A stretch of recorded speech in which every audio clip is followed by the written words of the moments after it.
अब हामी चाहिँ खाना लागेको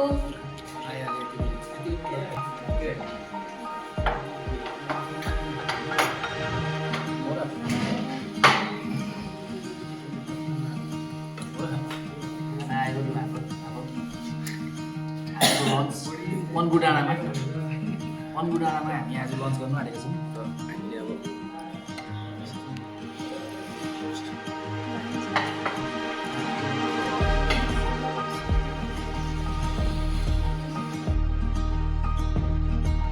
फाइनली मनको पुग्यो अब यसो भ्यू हेर्नु जानुपर्छ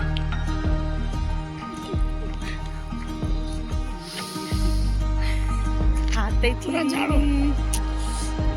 बाजुलाई पुरा जाडो भयो अरे टिकट काउन्टरमा टिकट काटिसकेर चाहिँ अब हामी भित्र एन्ट्री गऱ्यौँ फर्स्टैमा यहाँ बोर्ड छ ठुलो बडे र हामी चाहिँ अलिक ढिलो आएछौँ यहाँको भ्यूहरू पनि त्यति राम्रो देखेको छैन 10 बजीदेखिको लिएर 12 बजीभित्रमा चाहिँ यहाँको भ्यू चाहिँ धेरैभन्दा धेरै राम्रो आउँछ अरे र यहाँबाट हेर्दाखेरि चाहिँ माथिबाट बाघपुलको ब्रिज पनि देख्छ यहाँ माथिबाट र यहाँ चाहिँ हावा धेरैभन्दा धेरै आउँदो रहेछ चिसो चिसो लाग्यो यहाँ आउँदाखेरि चाहिँ तातो स्वेटर लगाएर आउनुहोस् होला जो पनि घुम्न आउनुहुन्छ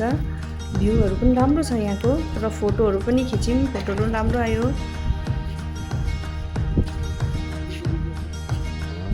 यता हेर्नुहोस् त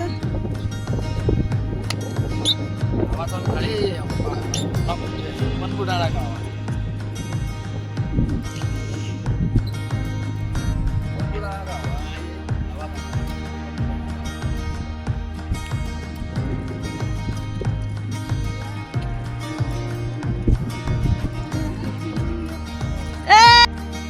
कपाल उड्यो यहाँ जस्तो थोरै न हुन्छ आमाले पर्खिराख्नु भएको छ हौ तपाईँलाई छिटो हिँड्नुहोस् न